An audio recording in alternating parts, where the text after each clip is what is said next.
Hello, welcome to a bite-sized second edition of Garibaldi Red this week because there is so much happening in Nottingham Forest transfer-wise.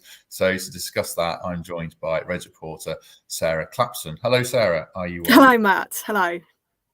Where should we start? I mean, God, we did one of these yesterday when we discussed Davies, we discussed Cook, we discussed Harriata and various other bits and bobs. But since then, Forest look like they're set to sign Richie Laryea or Laryea. We were debating this before we came on. A Canadian defender. Well, how are you pronouncing it, and what are you going to tell us about the deal? Well, I'm going to go with Laryea for now, and hopefully we'll get the chance to speak to him in person and ask him exactly how you pronounce it, because I'm sure we've got it wrong. Hopefully that'll be done fairly soon. From what we're told, he's coming in for his medical today, and should that go as expected and he gets visa approval, he'll be Forest's third signing of January, and we're not even a week in yet, which is some going. Primarily a right back, but he can play at left back, he can play as a winger, quite quick by the sounds of it. He's been doing really well in the MLS.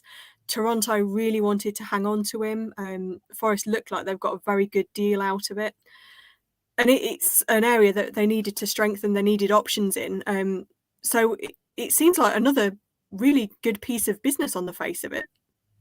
Yeah, I mean, the fee looks like it's like 750 grand, which isn't a lot these days, but it's still good money in the Championship.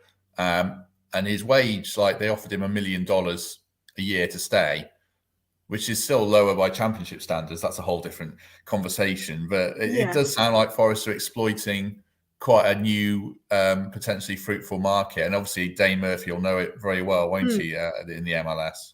Yeah, absolutely. And he said when he arrived that the general transfer strategy, albeit they have deviated from it a little bit, was to try and find these hidden gems, to go down routes that your rivals don't necessarily look at, to get ahead of the game, to find different options.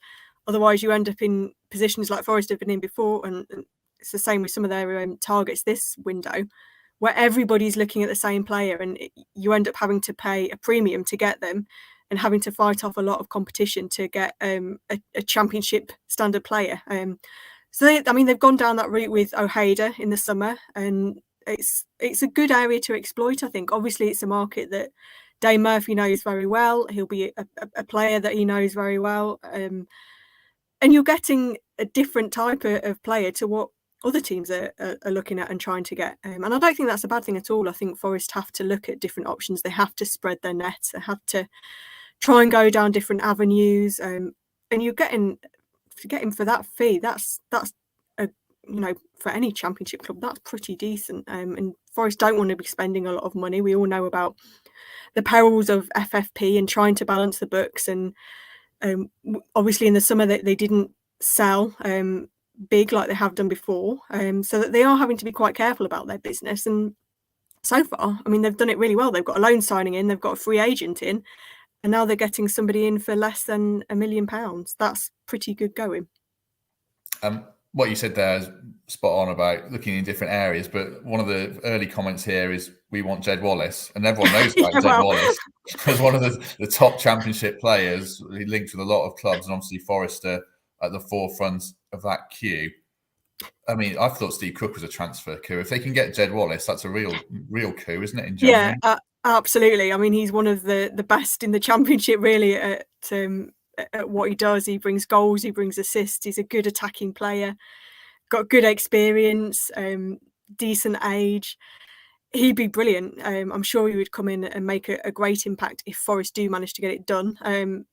There's a lot of competition for him. I don't think it's going to be an easy one to do, and he will cost a little bit of money because he is very good, and he is already a Championship player. Interesting quotes from Gary Rowett today about how they're open-minded about different scenarios, I think was what he said. And that suggests that they perhaps might consider letting him go, albeit they don't want to, if somebody comes in with the right amount of money. So I think that's definitely one to keep an eye on, and one that I'm sure, as much as Forest are trying to get business done very quickly, I think that one might drag on a little bit yet. perhaps we could send one of our players on loan there to sweeten the deal. I know I saw someone on Twitter said Lyle Taylor started his career there, so he knows Millwall well, but that's a different, that's a bit further down the line maybe. How much credit do we give?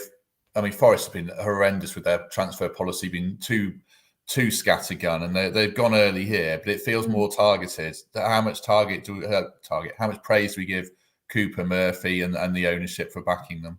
Yeah, I think you have to give them a lot. On the face of it, the deals that they've done so far and look like doing are really good. It seems to be well thought through, very considered. They've not gone all guns blazing, but at the same time, they look like they're really going for it. They're particularly getting early business done. I can't remember Forest ever making a signing on the first day of a window. That's pretty unusual. And then to follow that up with another piece of business a few days later and another one a few days after that, I think it is really unusual. Usually we're hanging on at deadline day and expecting a flurry of signings. It might still happen, but I don't think it will. They have made it very clear that they only want a few additions in key areas of the pitch, but still making sure they have the necessary strength in depth and the right options to carry them through for this second half of the season, which is going to be crucial. I mean, they're right up there at the minute. They're right in amongst it. If they can get their business right, it could make such a huge difference. And I think you have to give them a lot of praise for doing that so far. It's looking really promising and really encouraging. I think there's a lot of reasons to be optimistic, and say we're only in the first week of January. Let's take a couple of questions while we're here for another 9 minutes or so. Darren asks, I mean, this is getting ambitious now, getting the other players off the books like Jenkinson and I guess Bong and players who aren't in the plans. That's a really hard deal to do, isn't it, without paying them off or paying a big percentage of their wages? It is. Players like Jenkinson particularly, who hasn't featured at all, even for the under-23s, he's not really been in the shop window. Trying to find somebody that's going to take players who haven't really been involved is difficult. It's not an easy thing to do. I'm sure that'll be next on the agenda, trying to offload some of those kind of fringe players. I think the initial priority was getting the players that Forest wanted in, because that's so important. But I'm sure next it will be trying to free up a bit of space, trying to get some players off the wage bill if they can. But again, easier said than done. We've already seen LARYEA come back in from Charlton. It's really going to be interesting to see what happens with him. In the summer, he was one of 4 players told that he was free to move on. Obviously, he did on loan. It sounds like he was the one who initiated wanting to come back in January. To then think if he can work his way into Steve Cooper's plans, is he going to be able to kind of put himself forward in that sense? I think we'll have to wait and see on that one. It's going to be interesting to see what his situation is. Hopefully we'll be able to get a bit more on it when we speak to the manager tomorrow ahead of the Arsenal game. What's your gut instinct on that? That was a discussion on the main podcast yesterday. I mean, he can't play in the FA Cup against Arsenal, so it feels to me very tough to get him in the team ahead of so many other players. Yeah, I mean, the centre of midfield is where Forest are really well stocked. They've got a lot of very good options at the moment. You've got Ryan Yates, Jack Colback, James Garner, Ojeda, Cafu, who have all done really well when they've had their chance.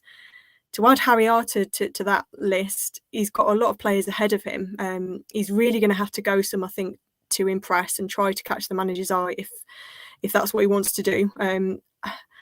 I think it would make sense if Forest either try to move him on permanently if they can, or try to set up a loan deal, because it's an area of the pitch where they're so well stocked. They don't. I think Steve Cooper said it maybe a few weeks ago when he was asked about midfield links. They don't need any more midfielders at the moment. That is somewhere they've got a lot. And he hasn't really been playing for Charlton. I know he's had injury issues, so I think it is looking difficult for him. One here. I mean, we discussed Jed Spencer a lot, but put people in the picture. Stephen asks, will he stay or will he go? Well, he's certainly staying for the rest of this season, isn't he? But beyond that's a whole very, very different question. Yeah, exactly. I mean, the fact that he's staying for the second half of the season is massive, I think.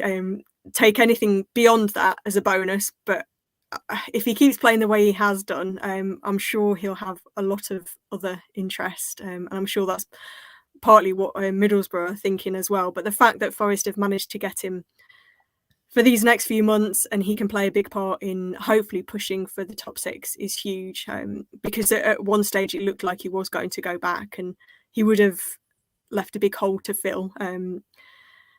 Hopefully he can continue and keep going with the kind of form that he's been showing, because he's been brilliant, but come the summer I think it's going to be a whole different ball game as to what happens.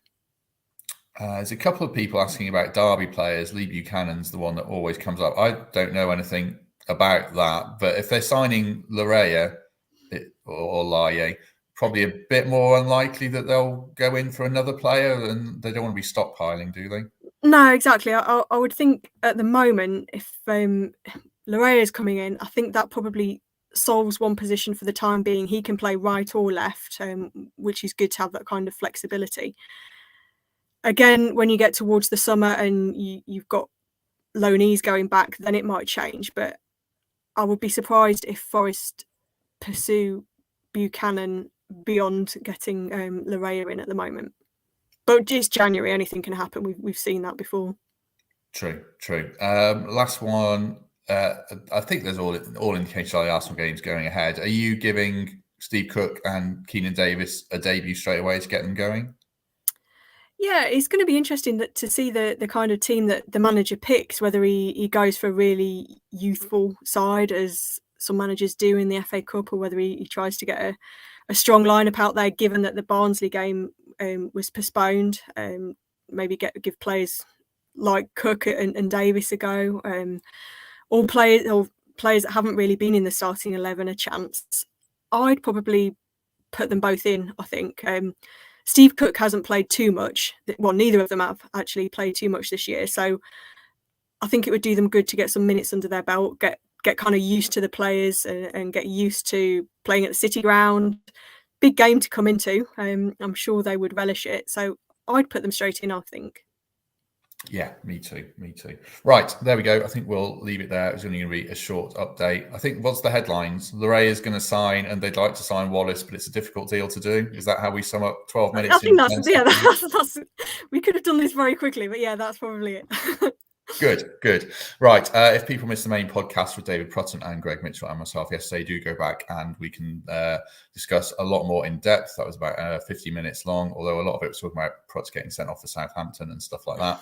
So do catch up on that, and we'll be back on Monday with another full podcast after the Arsenal game. Sarah, thank you very much for joining me. Thank you. And we shall catch everyone soon.